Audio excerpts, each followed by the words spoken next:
You ever notice how Hayley Smith always seems like she's got it together? She's chill, she's political, she's always got a joint in hand and a comeback ready, but underneath all that confidence, this girl has been used, abused, kidnapped, manipulated, and straight up erased by her family, friends, and even strangers on multiple occasions.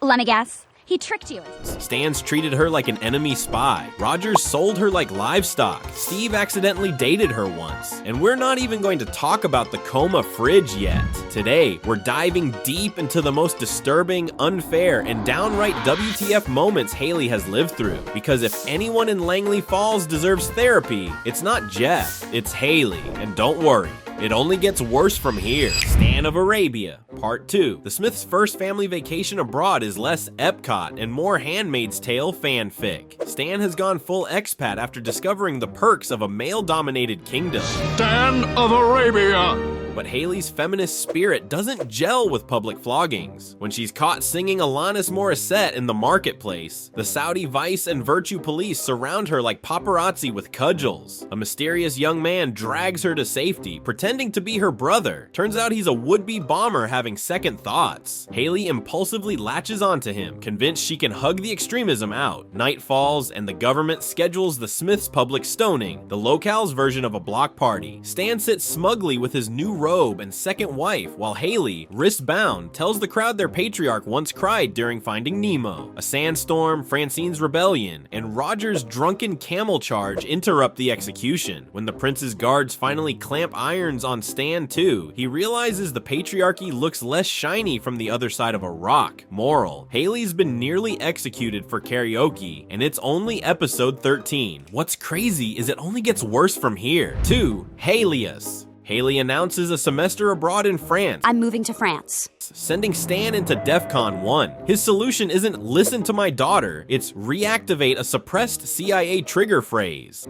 Hayley, this is crazy! You're throwing your life away! It's just a stupid dream!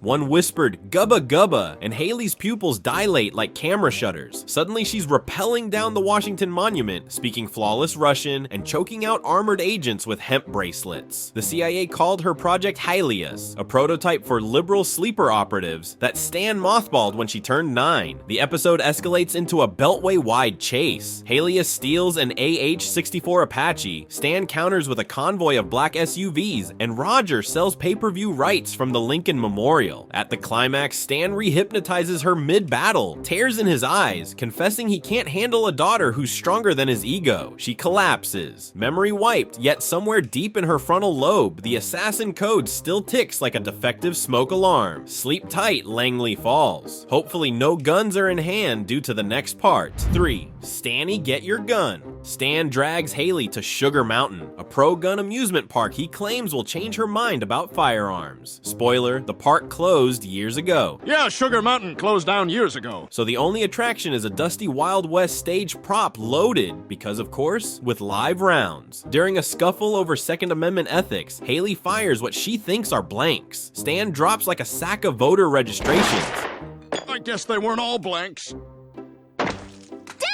Cue the absolute nightmare of any peace-loving daughter. She has shot her own father, paralyzing him from the waist down. For weeks, Stan wheels about the house, barking orders while insisting the paralysis is great because it proves guns are still awesome. Hayley spirals into guilt, volunteering at hospitals, lobbying for safety courses, and swear journaling every intrusive thought. Eventually, a medical reveal shows Stan can walk. His spine was only bruised, but he'd kept up the charade to teach Hayley a lesson. She responds with a tranquilizer dart to the butt. Honestly, he got off light, if you can even call that light.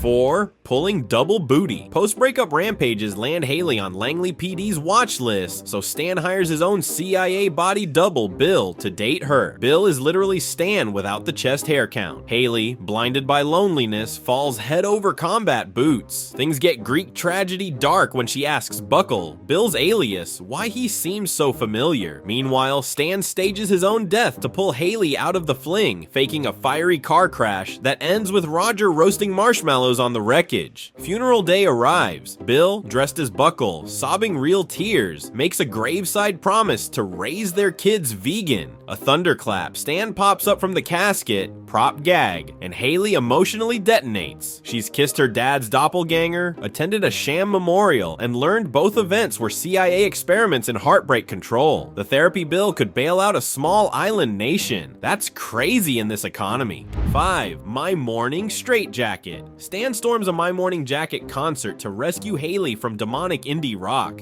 You're coming home right now. 5 guitar riffs later, he's sobbing with revelation. Said I'm her feelings, then buys a band pass that lets roadies sleep under the tour bus. Over the next 48 hours, he sells the family car for vinyl, quits the CIA, and follows the band cross country wearing a poncho embroidered with Jim James's face. Hayley, now the responsible one, drags Stan out of a mosh pit before he's crushed by swooning dads. The real sting, Stan loses his family, job, and most of his blood sugar chasing the band, while Hayley becomes the designated driver for a father having his first midlife crisis and first acid trip simultaneously. No kidnappings here, just a role reversal so sharp it leaves rope burns. By the encore, Hayley has negotiated Stan's rehab plan with Francine and the CIA, proving once again she can clean up messes she never made. I guess that's the perk of being the oldest child.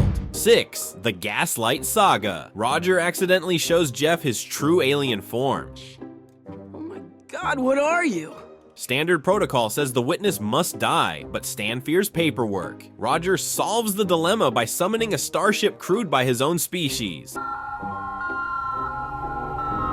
then shoving Jeff into the tractor beam like an unwanted Amazon return.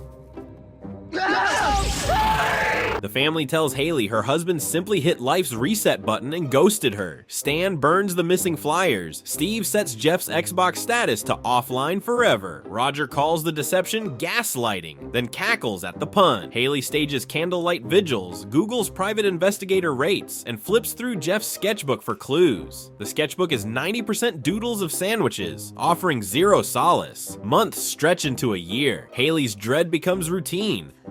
Are you even still alive? Morning coffee, afternoon crying jag, midnight drive past Jeff's trailer, while the Smiths hum innocently at the dinner table, ignoring the existential crime they're committing. Let's also not forget that Lost in Space picks up from Jeff's POV on a slave ship shaped like an 80s shopping mall.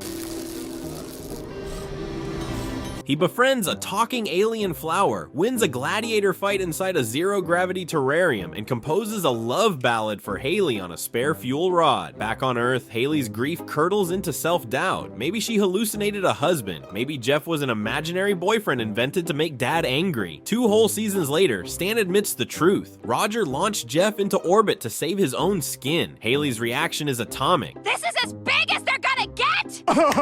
She punches Stan hard enough to knock Roger's tooth out of his skull, calls the CIA a lemonade stand run by sociopaths, and vows to build a rocket if she has to. Trauma length, 730 days. But hey, at least she finally knows where the love of her life is, lost somewhere in Sector Infinity. As soon as she thought she could get some, everything goes wrong. 7. The Long Bomb. Father-daughter bonding time? Stan drags Hayley to a Langley Falls Bazooka Sharks arena football game. While arguing over snack prices, they stumble on a cell of extremists wiring the stadium with C4. Communication between them has been icy, so Stan insists they table feelings until after they foil terrorism. Tools of the trade, Hayley's protest sign pole, makeshift staff weapon, and Stan's pocket Sig Sauer. They rappel down catwalks, defuse explosives with leftover nacho cheese, and broadcast evacuation orders through Sky Crooner's busted microphone. Mid-mission, Hayley confronts Stan. You've trained me to survive every nightmare you cause. Stan, winded, finally listens while cutting the last deck cord with his teeth.